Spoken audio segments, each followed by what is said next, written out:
Hi, everyone. Hello. Hello. Hospice Nurse Julie here, live at 5. I'm going to take a few seconds because I have a feeling that a lot of you are on my other live, which didn't work. Hey, Steph. Ooh, I'm like, really? Let me turn off my light here. Hold on.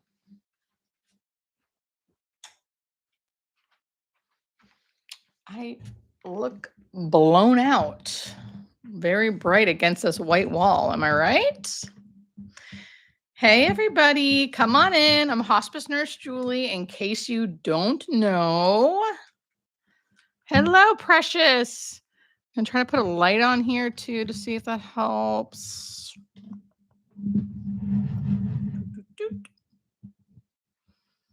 I think it just looks crazy because I'm against this white wall. That's okay.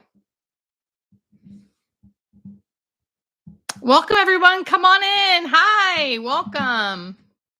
If you're new, I am Julie. I'm a hospice nurse. I go by Hospice Nurse Julie online. And I try to go live at 5 every Thursday at 5 p.m. Pacific Standard Time. Now, have I been hitting that? Not so much lately. When I'm looking down, I'm looking at the chat. When I'm looking up, I'm looking at the camera. Let's see if this just goes away, if it's fine. I think it's okay. Hey, Darlene, you saw me on Dr. Phil recently. You finally ordered my book, Nancy. Oh my gosh, your book and my journal. Oh my gosh, thank you. Hi, Candy. Hi, Robin. I know the last one I was on, the last live I was on, it went frozen and then it just cut out. I was at my friend's house watching her dog and she did not have the best internet. So me trying to get back on was like impossible. So I was just like, okay, I'm just going to be done, I guess.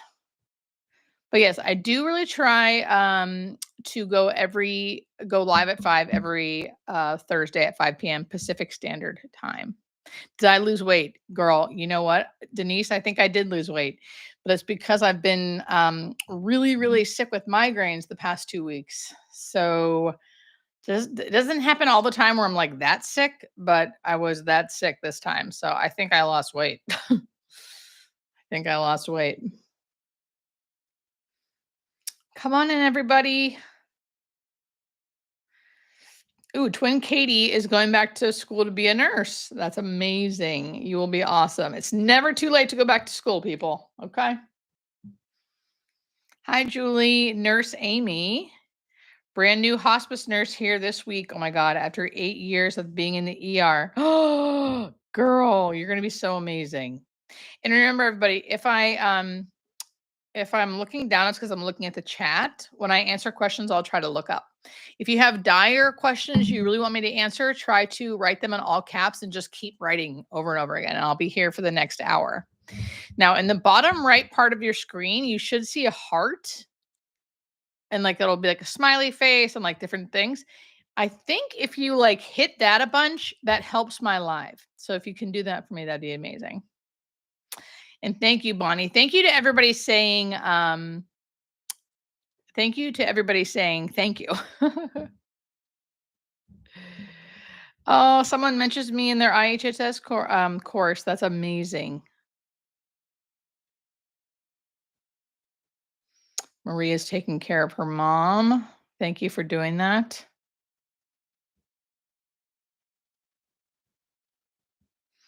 For patients on hospice for extension small cell lung cancer, what are the issues, pains, experiences they might experience at end of life?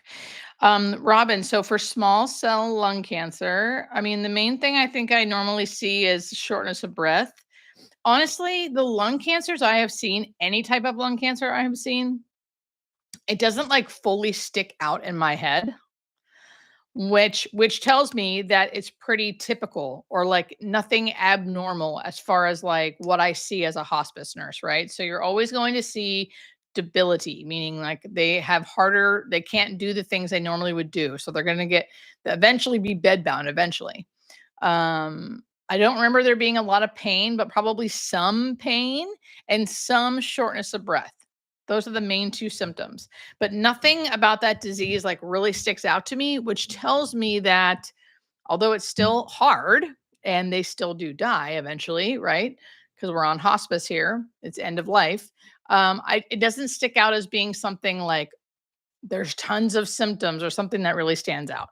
So it would be just like any other disease that I see on hospice, not a lot of eating, not a lot of drinking, a lot of sleeping, and then you get functional ability declines, right? And maybe some shortness of breath, maybe some pain. I hope that helps.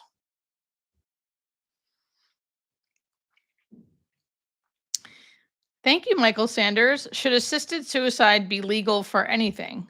Mm, I don't think for anything. No. But I think, I mean, I'm pretty big on like people should be able to do what they want with their own bodies. I would hope that people we could work with, we could get amazing therapists and amazing healthcare and amazing mental health care in our country so people wouldn't feel like the only answer is to die. But I definitely believe in medical aid in dying. I wouldn't call it assisted suicide just because I don't think that's what it is. I think it's medical aid in dying, and I think people with terminal illnesses, maybe chronic pain, that I think everyone should have their own, be able to to decide that. But off the top of my head, I guess no, I don't think it should be available to everybody. But I think it should be um, available to some. Try atenolol for migraines. I've tried propranolol, which is basically the same thing. It's a beta blocker, and it does not work. But thank you. If someone dies suddenly from alcoholism, is it painful? If it was sudden, probably not. Thank you, everybody, for being here. Our son just passed the NCLEX. Whoop, whoop, whoop. If anyone doesn't know that, NCLEX is the test nurses have to pass to be a nurse. Hospice nurse Penny and I are friends. Yes.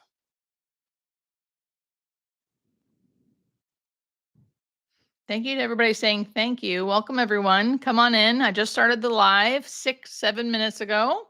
I could try to go live at 5 every Thursday. I try to answer all the questions I can.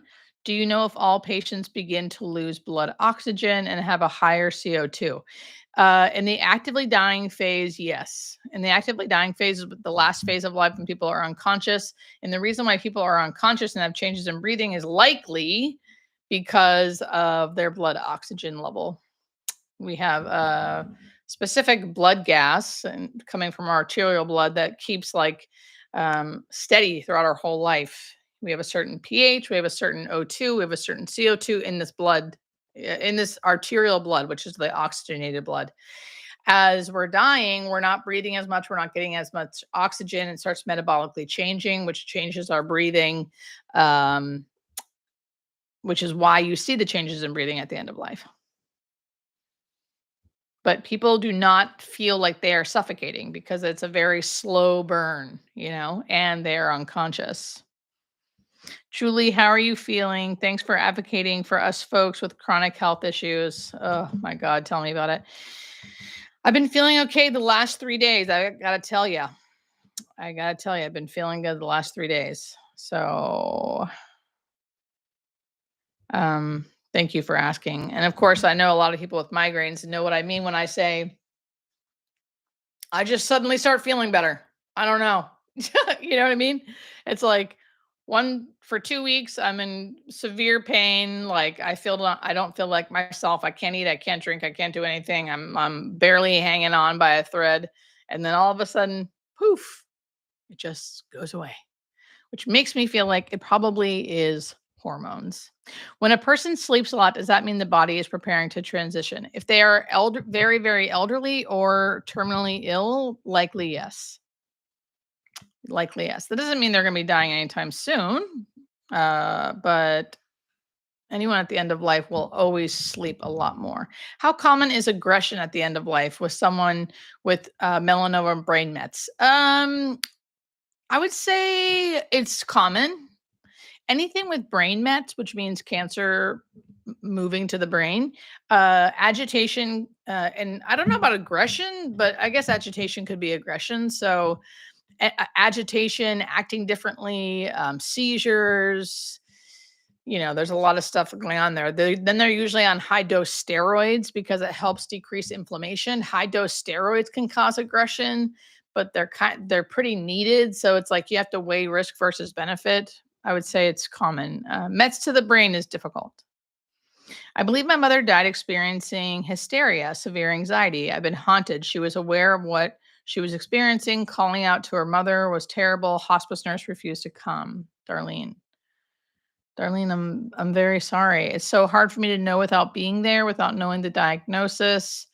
People, if that was her personality, again, not like blaming her or you for that, but it's like sometimes some diseases, particularly any kind of cognitive disease or brain disease, can make you kind of be like that.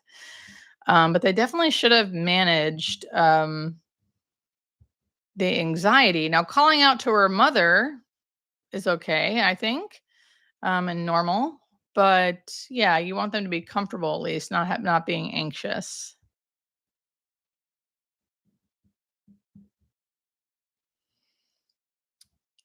Um, should I be afraid of death? Does it hurt to die? It doesn't hurt to die. It kind of depends on how you die. I guess if even if you got like hit by a bus or something, it wouldn't really hurt because you would just be dead. So no, dying doesn't really hurt. Diseases you die from can hurt and cause pain and cause issues. I think it's pretty normal to fear death. So I know my book is called Nothing to Fear, best-selling book, thanks to you guys. But it's really normal to fear. And I just think we should talk about it. So just because you fear it doesn't mean you shouldn't talk about it. And actually talking about it will hopefully help you fear it a little less. If you're wondering why I keep looking down, it's because that's where the chat is, and then I'll look up to try to answer questions. Why do people who are closest to the family wait to pass the minute after everyone leaves?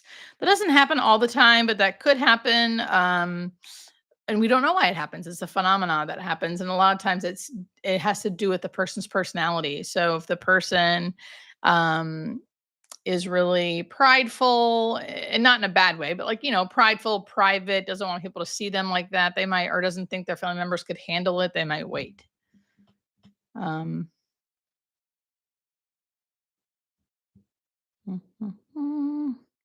My mom is on comfort care. She's likely to die soon. This is my first death? What should I expect psychologically, mentally?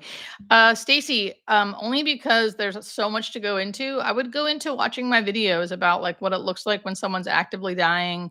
Go watch my videos that are called like clean, safe, and comfortable. You want to focus just on that. Does your mom look clean? Is she safe? Is she comfortable? Does she look comfortable? Does she look like she's sleeping? Right. Um, and the focus is more about being with her than doing anything. But I would watch my videos. All of them are labeled like anyone that's labeled like real life actively dying. I'd watch that so you know what that looks like. Anyone that says like how to care for someone dying, that will help you.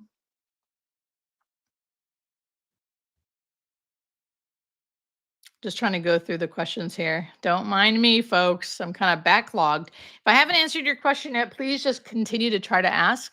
All caps will help.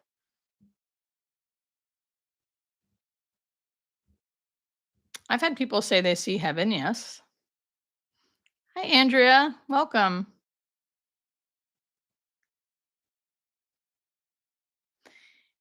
Unfortunately, you guys, if things aren't written in caps, I probably won't read them unless I see them, only because there's so many questions. So if you really want something answered, try to write it in all caps. And thank you to everybody who's saying thank you. I really appreciate it. Now that there's 300 of you here, just FYI, I do have a new journal out. It's sistered with my New York Times best-selling book, which most of you have. Thank you very much. Called Nothing to Fear. It's like a sister journal to go with it. So it's like you read this and then you're kind of like, well, where do I start? How do I plan for this? What do I do? And what if I'm afraid of death? All the different things. And that's where the journal comes in. I just posted a video about what's in the journal. So if you are kind of like, I don't know if I'm really into that, also that's okay. If you're not really into it, don't worry about it. You don't have to buy it. But if you are into it and you like the prompts and you like writing, like I wanted to develop a journal because I love journaling. It's helped me so much. So I developed a journal. But there's a video on my page, probably either one or two videos down, that talks about what's in it. There's some practical stuff in it. There's some stuff about how to plan, stuff for like what to do if you fear it. So check it out. HospiceNurseJulie.com. You can get it anywhere you get books. And if you want a signed copy, those are still available. So let me know. Okay, let's see here. Oh, thank you, Rachel. My best friend is currently dying for liver cirrhosis. Docs only give her till the end of May. What can I expect? She's already got ascites. So, Sarah, I have videos about this. I'll talk about it too, but please go look at my videos for more extensive things. It's tough. End stage liver disease is tough. So, yes, you can buy the journal on Amazon. It is on Amazon. Oh, that isn't on it. You can buy it from go to my website, hospicenursejulie.com. You'll see a website there that's not Amazon. You can get it from there. And it's pretty cheap. It's like 12 bucks. So you already see ascites. So I would say ascites, shortness of breath, pain, confusion, possible agitation, some bleeding, maybe. Again, this isn't to scare you, it's just more to prepare you so you know what's normal. You always wanna go with, like, is she clean? Is she safe? Is she comfortable? And if she's not and you're, like, caring for her or you're there, like, make sure that you call hospice to make sure that she gets comfortable. So, I would also watch my videos, anything with end-stage liver disease, I would watch. Um Do you feel differently about young people in hospice versus old, and what is old? Old to me is like, I guess 85 and above to me is old. Um, yeah, even if I see someone like 75 and dying on hospice, I'm like, "Oh." It's all sad to me, it's hard.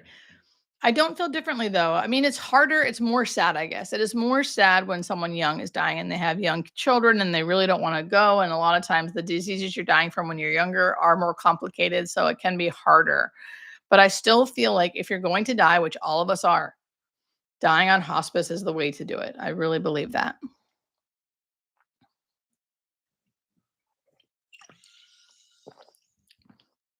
Meredith, the nurses at my dad's sniff say he's transitioning, but his vitals and labs are normal.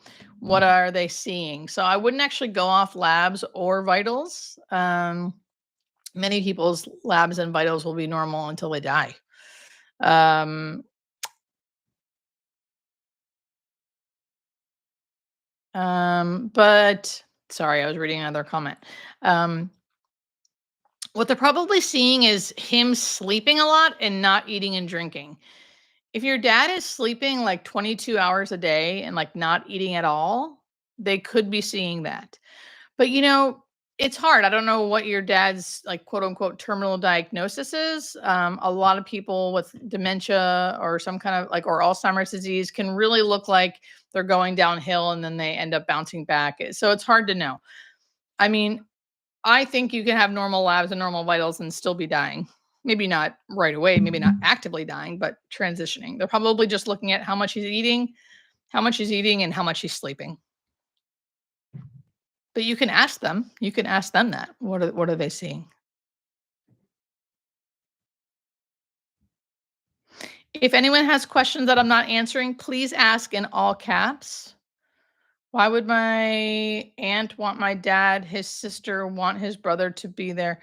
Oh, sorry, twin Katie Poo. I don't know what you're saying.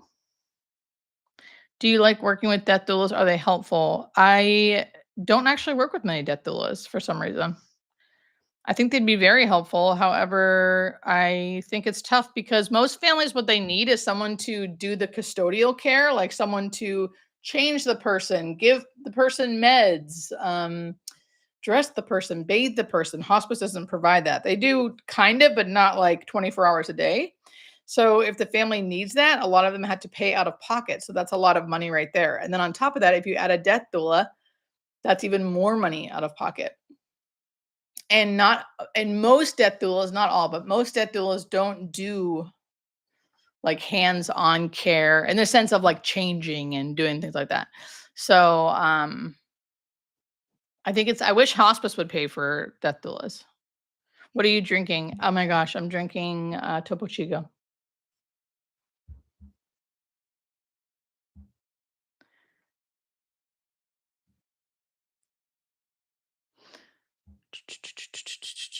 My mom has surgery. So patients with glioblastoma, Tony. So I would again, I don't even mean to keep sounding like a broken record, but I have a really good video about glioblastoma, Tony. So please watch that video as well. Glioblastomas are um it's difficult. It's difficult. Anything with the brain is really hard, right? So what can you expect? A lot of debility, meaning like not being able to do things for themselves. Some symptoms, pain, confusion, agitation, maybe seizures, right? Um, not a lot of eating and drinking and a lot of sleeping. Not a lot of eating and drinking and a lot of sleeping. So I don't know where your mom is in the journey, if she's on hospice yet or if she's not. I mean, I'm talking about someone on hospice, so that could be a little different. She might not be there yet. Queen, I didn't see your question. I just see that you have a question. So let me know what the question is. I may have missed it. I don't know, but write it in all caps if you can so I don't miss it. Where can you buy the signed book? You can buy my signed book, journal or regular book at hospicenursejulie.com. You can see it there. People can go, yeah, someone just said, how long can someone go without food? Now, if you're talking about without food, many, many days. So 21 days is a long time, but they could go even more. Um, um, but without food and water, the longest I've seen is 3 weeks. So if they're drinking things, they could last quite a bit of time, which sounds crazy. I know. I know, Queen. I'm so sorry. Can you ask it all in one question? Because it just says uncle isn't eating, drinking, or sleeping. But I don't know what the question is. Do you still plan on moving in with your sister? I do. I'm trying to rent my place out right now. My husband is facing at 88. What can I? My husband is facing at 88. What can I do? I can't control it, but I'm trying to keep him as active as possible. Um, he will give up if he's in his chair, Joni. Oh, I'm so sorry, Joni. You're probably not going to like my answer. It's easy for me to say this, but I want people to do what they want. So to really, really try to spend your last days, years arguing with someone to get up and move and do this and do this. I don't know. I don't know if that's how, if it's really worth it, if you can just accept where they're at. But I know that's easier said than done. And you know him better than I do. My friend was in hospice. I was holding his hand. A few minutes prior, he frantically reached out for his wife like he was scared. She was walking away. Was that the death reach? I don't know if that's a death reach. It might just be actually him wanting to hold someone. Hold someone. But it's hard to know. A lot of these questions, I know it's wonderful to a lot of the questions that I get, it's so hard because I know people just want kind of concrete answers because it helps. It feels good to have like an answer. I'm the same way. And a lot of the things, there just is not an answer all the time. I am based in Los Angeles. All the best, guys. Watch out for scams with Julie's book. I ordered on again. The guy scammed me. Oh my God. Truth seeker. I'm so sorry. Yes, the books have to look like this. And they have to be by my publishing company, Tarcher. Tarcher. The books will look like this. You can get them on Amazon, but there are fake ones on Amazon. I believe my uncle is end stage Alzheimer's. The memory care facility is forcing palliative in-house treatment. He won't eat or drink. What does the end stage look like for this scenario? So, I mean, it's really hard to get on hospice with Alzheimer's disease. You have to be fully bedbound, um, really not eating and drinking very much, not speaking, incontinent, and some kind of infection recently that's like a sepsis infection from a UTI or an aspiration pneumonia, then you can meet criteria to be on hospice. If not, then you'd be on palliative care, probably. Are patients aware of severe agitation just before death? Came on so quickly, still caring, guilt. No, I would say if your loved one has terminal agitation, they are not aware of it. They are not like fully present. Um, are there charges for giving showers or light housekeeping with hospice or palliative care? No, people on hospice or palliative care, we do have a CNA that will come in about twice a week to shower your loved one, but they won't do light housekeeping for the most part. Have you ever been with someone that had fear of death prior to dying? So, this is a question I get asked a lot. Yes, I would say it's very very normal to fear death. Even though I have a book called Nothing to Fear, I always say it's normal to fear. It's very normal to fear. So, most people don't acknowledge that, but I would say a lot of my patients when first coming on, they will talk about having fear around death and dying. And that's very normal. And I always say how normal they are. And I always say how they're like a step ahead of people if they're willing to even admit that, right? And generally speaking, people don't realize that when you eventually die, especially on hospice, this is this long transition. There's a long transition until you actually die. So by the time you die, you have been unconscious for days, right? You've been unconscious for 3, 4 days sometimes. So it's not like someone's awake and just going, I'm afraid, I'm afraid, I'm afraid. That I've never seen that happen. I've never seen someone saying, I'm afraid, I'm afraid, I'm afraid, like right before they die. There are times when people say like I have fear, and people can be agitated because of the disease they're dying from, but not I wouldn't say that I wouldn't categorize that as like fear of death.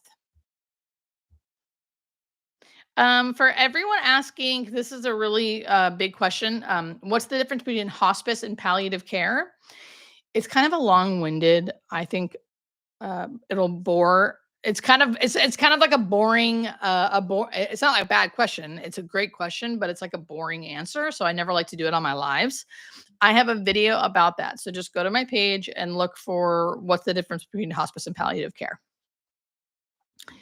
If I got diagnosed with an uncurable cancer, what would you do? Would you do chemo and radiation? It depends on what the disease was. So if I got diagnosed with something that was terminal, but chemo and radiation has proven to lengthen life and like not be super toxic, I probably would do a round or two, depending on the thing, and I'd maybe do a surgery. I think I would try to extend my life, but because I've been in healthcare, I have a pretty good idea of like when to call it quits.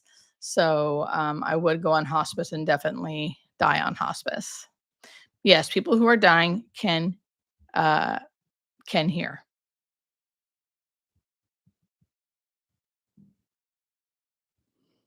Yes, the journal is only out for pre-order right now, but pre-order really helps me. So if you want it, please pre-order it, but it won't be out till June. But the book is out now.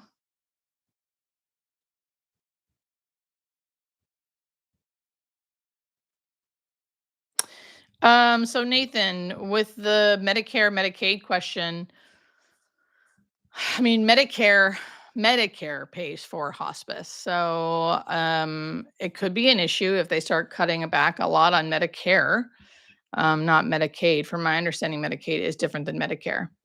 Um, but yeah, I mean, it's fully funded by Medicare, so there could be issues.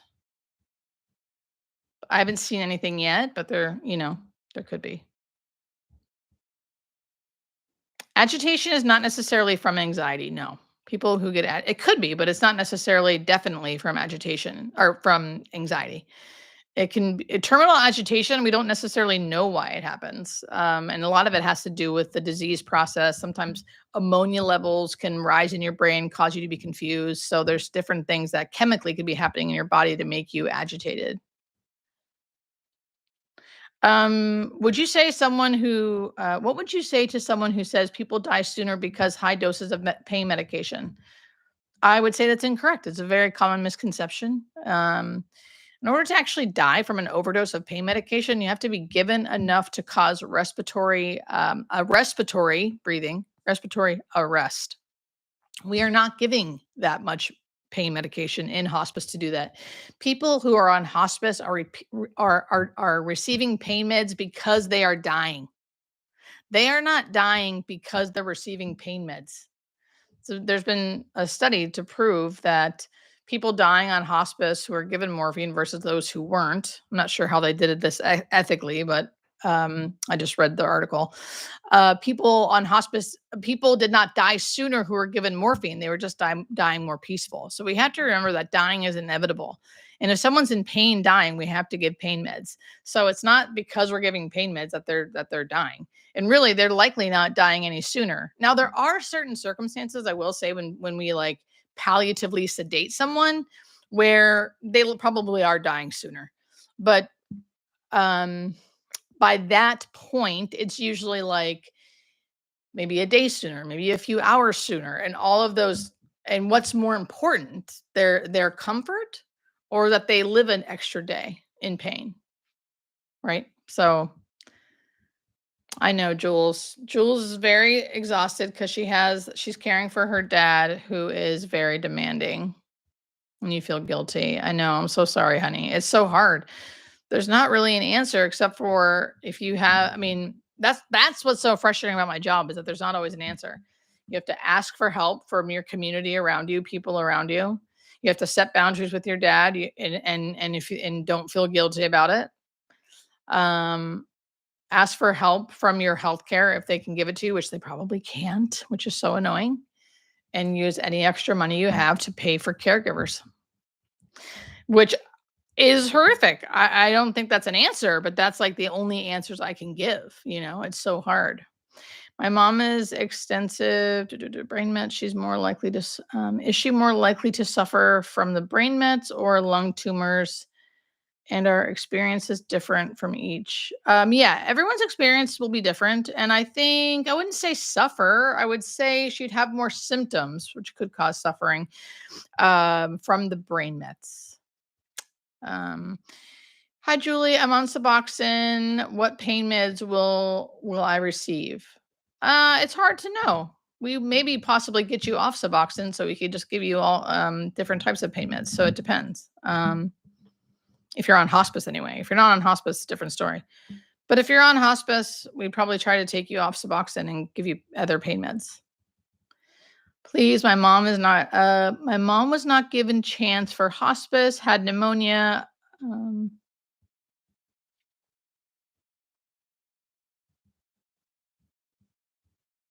Did she hate me? Oh, Teresa, I'm so sorry, honey. I can't answer stuff like this. I think people know that. Of course, I don't think your mom hates you, but I also know what you are because like you're writing, you are saying this to me, who doesn't know you. I don't know your mom, right? I don't know what was going on. I think what happens is we're grieving so hard. We're just looking for anyone to tell us that it's okay. It's okay. We're okay. She's okay. She doesn't hate you. All the things. Um, and of course, I think that, but I have no idea, right? So all I mean is that, like, I can't be the person who answers that question for you. I'm a hospice nurse. I'm not a medium or someone who can, like, I don't know. So no, I don't think she hates you, but of course, I don't really know. And all of that stuff is probably because you're grieving, girl. You're grieving. Hey, Steph. My mom is about to be on hospice. She says that a rabbit is visiting her. Have you heard of this before? No, I have not. What disease does she have? If she has Parkinson's or Alzheimer's or dementia, that can be kind of common. People just seeing things like that, a cat, a bunny, a dog. But also, like, if it's not bothering her, go with it. Go with it. I know. Thank you to everybody in the comments saying no, she absolutely didn't hate you. Yes, of course. I also think that. She absolutely doesn't hate you. Absolutely. Oh, brain cancer. So that could be why she's seeing things, because stuff she has tumors in her brain. And again, as long as she's okay with it and not like super bothered by it, I would just go with it.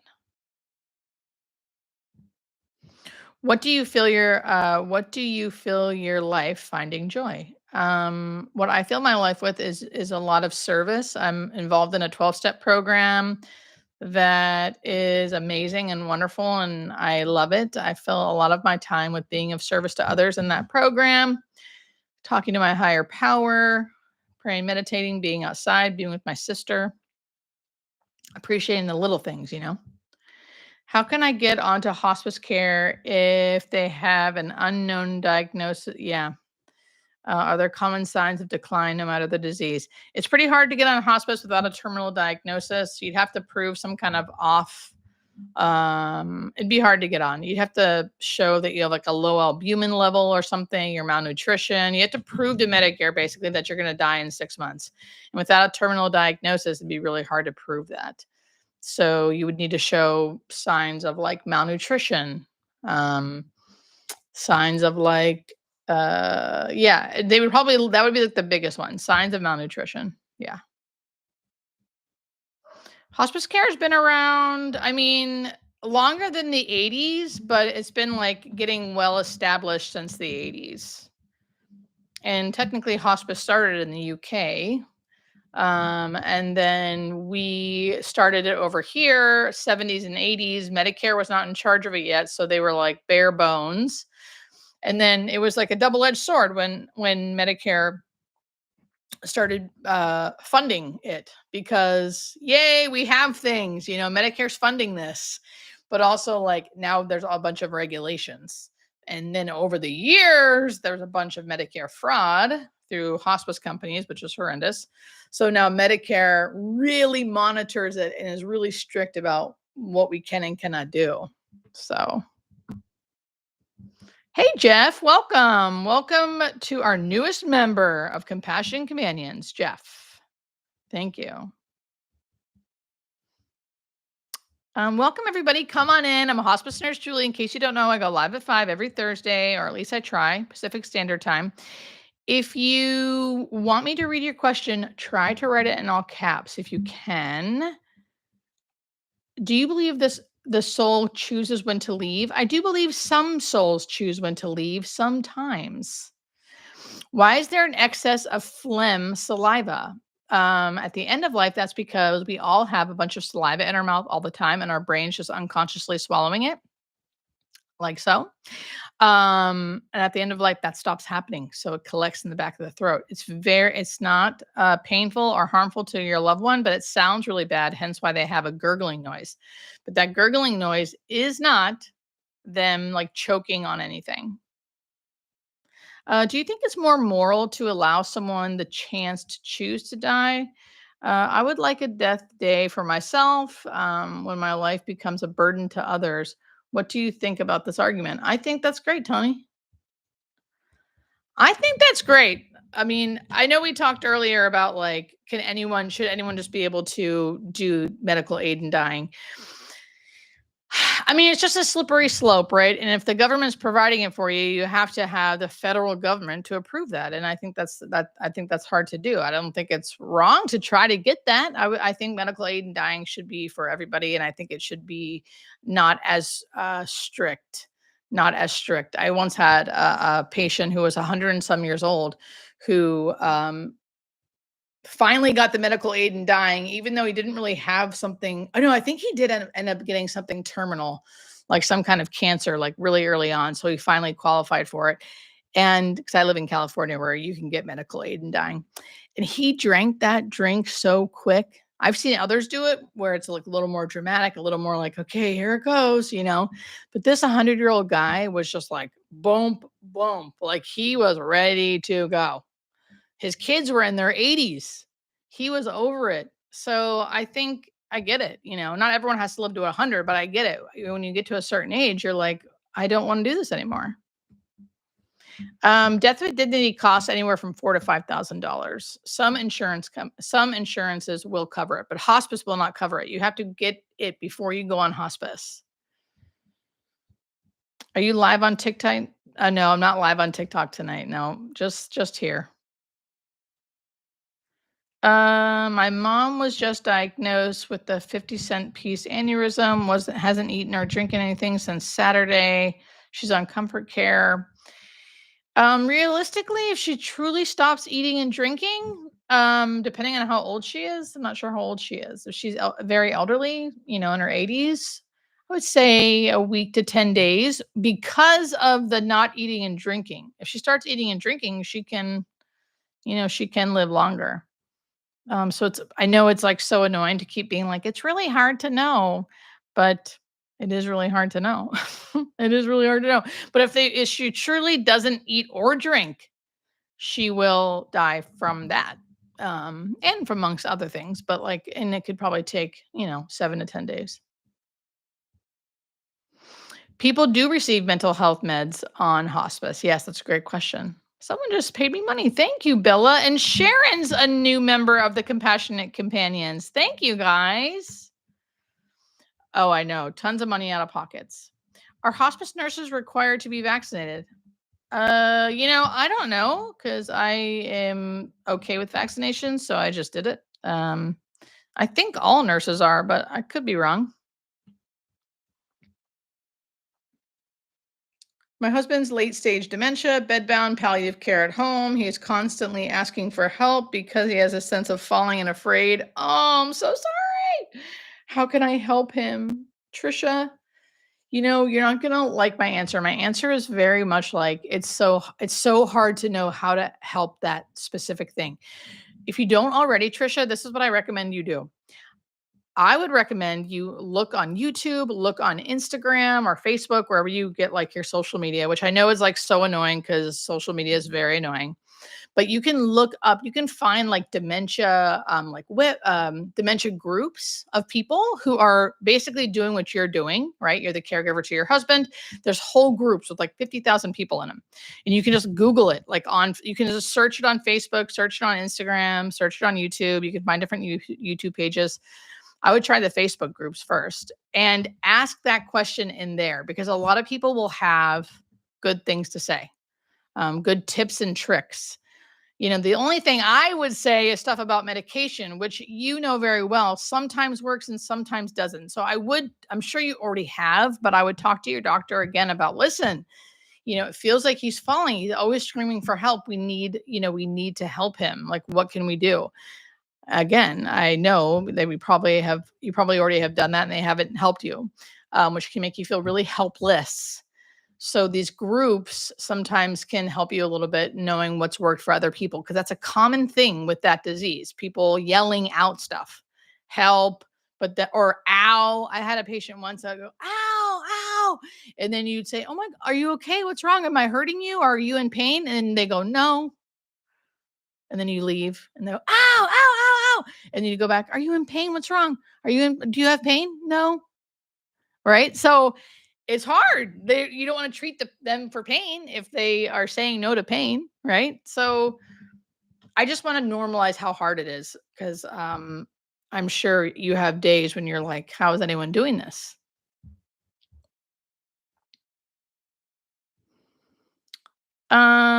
Give me a second, folks, while I look through the chat again for some questions.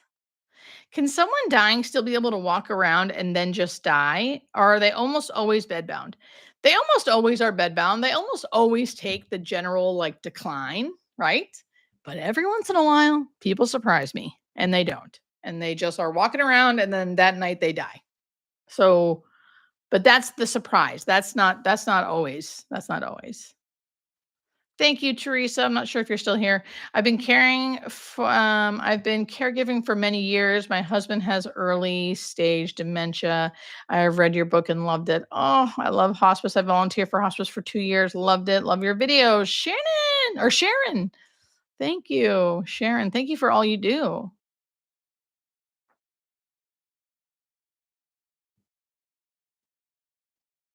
Thank you, Nurse Joy, for all you do.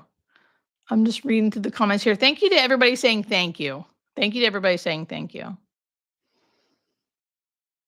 If there's any questions about my book is out now, New York Times bestseller, thanks to you guys. You can get it anywhere you get books, but the easy place if you want to remember is Hospice Nurse Julie, hospicenursejulie.com.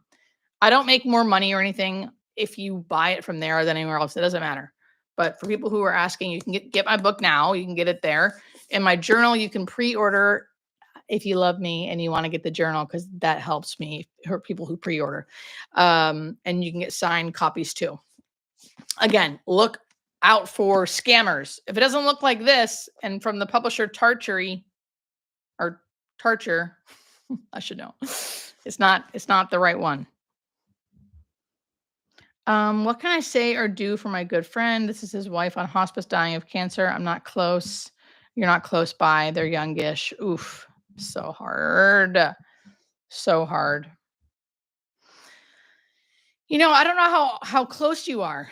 I don't oh, so my good friend. So if it's your good friend, be the one person that overtly just says like, "Hey, I'm so sorry you're going through such a hard time. I want to be here for you." You can even say like, "I'm going to send you a Target gift card or a grocery gift card, or I'm going to order you groceries to have them delivered. um, what do you guys want?" Or don't even ask what they want. Just order a bunch of groceries and have it delivered. Okay. If you have money, give them money to get a paid caregiver. Give them money to give a paid caregiver, even if it's for a couple days. I'm giving you like real practical things here. So that's like practical things you could do that people need help with caregivers. And then be a sounding board. Allow them, if they're comfortable, allow them to share what they're going through and how they're feeling, and do not try to make them feel better. Just listen and say, "Oh my gosh, that's so hard. I'm so sorry. That's so hard. I'm so sorry." Or, "I don't know what to say. I'm so sorry. It's just so hard." Don't say stuff like, "No, no, no, don't say that. Everything's going to be fine. I believe in miracles. You never know. My so and so friend had this type of cancer and they drank this grape juice every day for 12 days and the cancer was gone." Never say stuff like that, folks. If anyone listening, you just listen and allow them to have their emotions.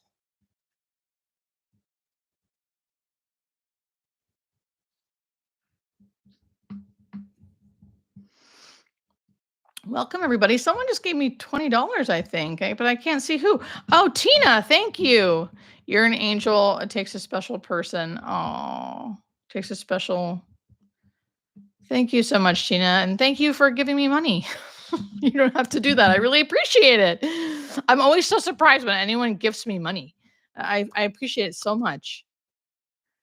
Oh, thank you for people who are saying they purchased my book. Thank you so much. I hope it helps you. I hope it helps you. And thanks to everybody talking in the chat. This is a wonderful group of people. If you come back every Thursday, you will start seeing the same names of people here. And we talk in the chat. This week was very like question oriented because there was a lot of you guys here, which is fine. I love that. That's why I'm here.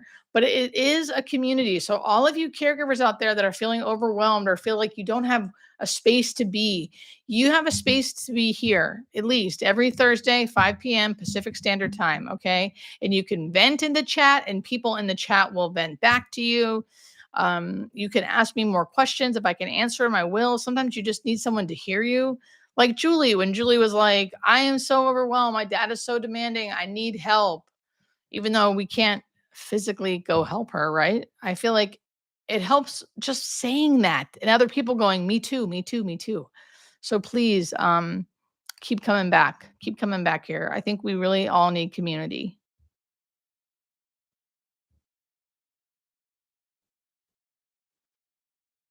If I'm not answering your question, we have about 15 minutes left. If I'm not answering your question and you really want to answer it, please answer it in all caps. Please write it in all caps. Needed someone just to hear me, Teresa. Yes, I love you. Thank you. Okay, Brandon, thank you so much. First off, a relative recently died of AIDS after shopping meds for a year without us knowing. Oh, I'm sorry. Have you cared for AIDS patients in hospice? Our family is wondering what he went through since he was alone. Oh, Brandon, I'm so sorry. I've only cared for one AIDS patient in hospice because, as you don't really die from AIDS anymore unless you don't treat it. And so the person that I cared for who was dying of AIDS, there wasn't the reason why this person had a ton of symptoms is because she had other things going on as well. Um, so it was more sad and hard to watch because she was like just not doing other things and her life was kind of chaotic and there was just a lot of stuff going on, not the AIDS part, right? Dying of AIDS I think can be pretty peaceful in the sense of like you have high infections, Um, I mean, I've only watched one person do it, and the person that I did watch did did have a peaceful death. Um, and didn't have a lot of symptoms. She had a lot of other things going on that kind of made things not as easy, but specifically from that disease, it was pretty peaceful. Just a lot of not eating, not drinking, a lot of sleeping, probably some fevers, sometimes sores and stuff, sometimes pain, coughing, things like that, but not always. So I know that's not a super concrete answer because I've only experienced it one time. Now I will say during like the AIDS like episode in the 80s, early 90s, many people on hospice died of AIDS. Um, Many of the older hospice nurses talk about that. This is my first live chat. I'm shocked that you answered three of my questions. Jen, it's because you got that caps on, girl. You got that caps on. Oh, thank you, Bella. I purchased your book for my interest. Her mom has pancreatic cancer. Carol says, assisted living facility discontinued zinc oxide ointment for pressure sore. Accidentally went from finger side. Da, da, da, da. Died Sunday. How much pain would cause flat on her back? Carol, it's really hard to know. A lot of times pressure sores look awful, but don't actually cause that much pain. Specifically, the ones that are like really, really deep and like bad looking, which I'm not sure if this one was, but um, they look awful, but they just don't necessarily cause a lot of pain. A lot of times, like a skin tear or like little small ones can cause more pain because there's more nerve endings on like the top of the skin. But once you kind of get in there, it's actually not as painful as people think, even though it looks really bad. Just FYI. Oh my God, I get anxiety so bad. How do you begin a sober journey, Rachel? Rachel, I love you and I relate. I mean, for me, I couldn't start my sober journey until I could, if that makes sense. Like, I had the gift of desperation, as they say. It's like I had this gift of desperation. The door was opened and I walked through it and I got help. For me, in a 12-step program. I could not have done it without a 12-step program. Now, other people do rehabs, other people do other ways of getting sober. Like, there's not just